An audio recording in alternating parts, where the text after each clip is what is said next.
Okay, so this is the OnePlus 13, the first flagship of 2025, and I've been testing it for quite some time now. There are obviously some very good upgrades, some downgrades, and some very interesting things that I just can't wait to tell you guys. So yeah, this is a full review of OnePlus 13. Let's get right into it.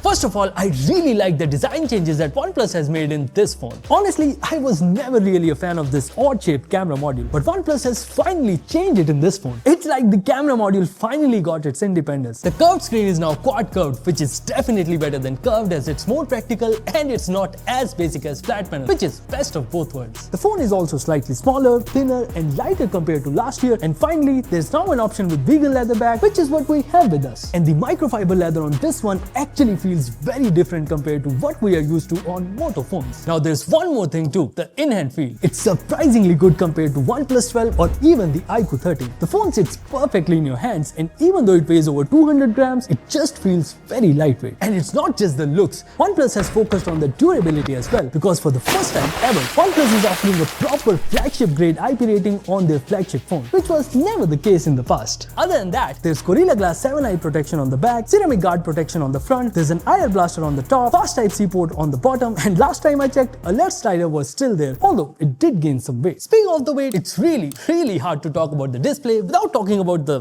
green line issue.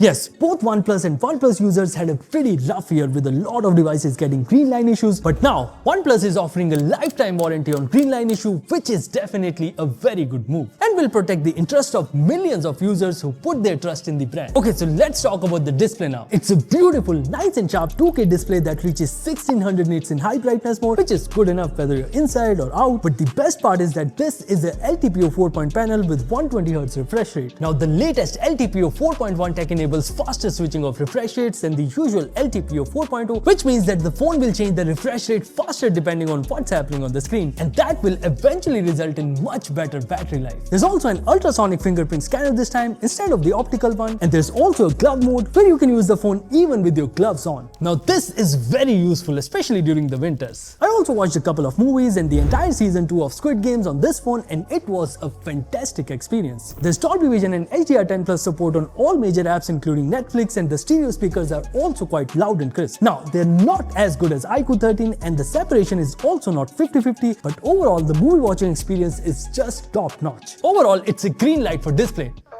Light! I said not line, light.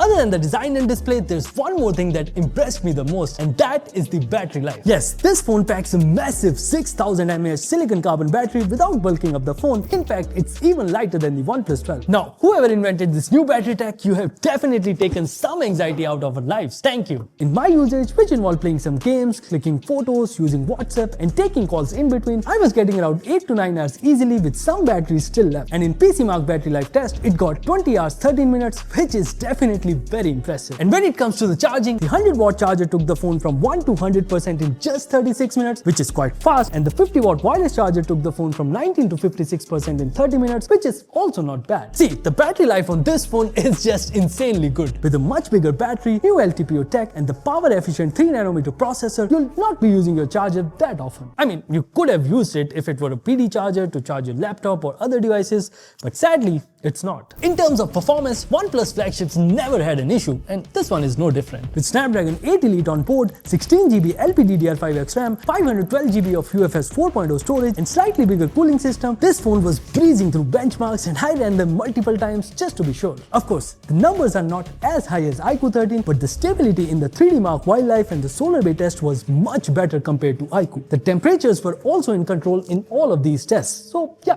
no problems there as well. I also played a lot of games on this phone, and as expected, it's all good here. These are the gameplay settings you get on BGMI, COD Mobile, Warzone, Genshin Impact, and Arena Breakout. In In fact, I also tried the latest Grid Legend. It was also playing very smoothly, and the graphics and the haptics integrations on this game is just amazing. By the way, some of the gaming sessions were 45 minutes long and the phone was still cool. There were no signs of heating up or anything like that. In day-to-day usage as well, OnePlus 13 never settled. The phone handled everything with ease, be it using the camera app for hours for taking videos and photos, using Android Auto on a daily basis, watching reels for research purposes, and taking some calls and video calls. It also didn't complain about opening so many apps and not closing them for days. It just kept them safely in RAM for me. So yeah, performance-wise, it's actually very good. But when it comes to gaming, it's not as good as iQOO 13, and that's the only difference. In case you're confused, next time, thoda late feck na.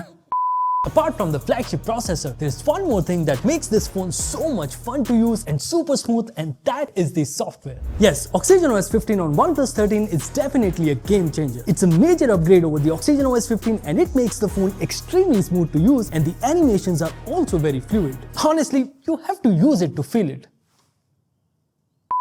And it's not just the smoothness, you get all the useful AI features like AI Unblur, Reflection Eraser, and Circle to Search, which were all missing earlier. But there's this intelligent search option that searches through all the documents on your phone and gives you the exact answer without you having to go through the entire doc, and it works amazingly well. Apart from that, there are three features that I personally use a lot. First is obviously the file dock, as it makes my life easy. Second is the open canvas, which is not exclusive to OnePlus Open anymore. And lastly, share with iPhone, as it works like a charm. And if you're wondering about the updates, the phone is promised to get 4 years of OS updates and 6 years of security patches. Alright, design and build sorted, performance top-notch, software experience really good. Let's finally get to the cameras, because that's always been very tricky for OnePlus. Specs-wise, the main sensor and the selfie camera remains the same as the last time. The ultra-wide gets a slight upgrade, but the telephoto lens has been downgraded to a 50 megapixel tri-prism lens from a 64 megapixel periscope lens on the OnePlus 12. Other than that, you get 4K 60 Dolby Vision HDR videos on all 4 cameras, and they look quite stunning,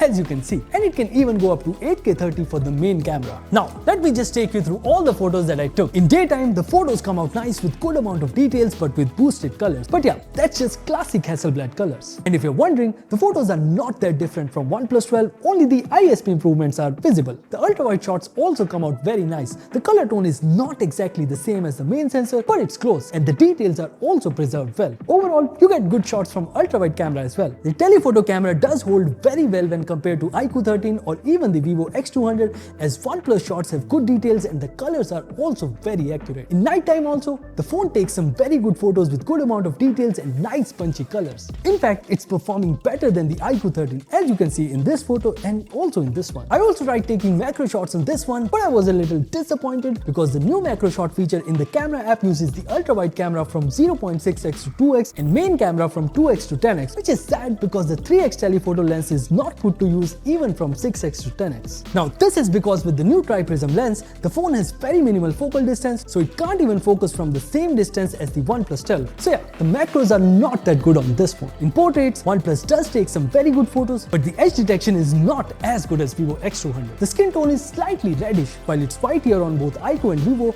but the details are definitely better on OnePlus. For the selfies, they turn out very good with sharp details, and the skin tones are also on point. The HDR is also handled very well, even with direct light in the background. And yeah, this is a 4K 60 video recorded from OnePlus 13, and as you can see, it looks pretty nice with good colors and details, and it's also very stable. Overall, I think the cameras on this phone does the job quite well, be it the main camera, ultra-wide, or even portraits. Macros are not the best, but it's good enough for most users. Lastly, I had no problems with connectivity as well. I tested the phone with both Airtel and Jio SIMs and had no problems with network issues. There's Wi-Fi 7 support along with Bluetooth 5.4 and NFC, but I do wish there was eSIM support because a lot of people ask for it. So yeah, that's pretty much everything about the brand new OnePlus 13. And now, here are my final thoughts. See, OnePlus 13 is a very good phone for the price. After using it extensively, I can confidently say that this is a solid upgrade over OnePlus 12. And now that OnePlus is offering lifetime warranty on green line issue, there's nothing to worry about as well. Plus, it brings in neat design and build with great in-hand feel, a stunning quad curved display with ultrasonic fingerprint scanner, top-notch performance with good stability, good cameras, and an extremely satisfying software experience. So yeah, you can definitely go for this phone. That's it from my side. I really hope you enjoyed watching this video. If you did, press that like button, and if you want, we can do a detailed comparison with iQOO 13. I know you want that. Thank you for watching, and I'll see you in the next one.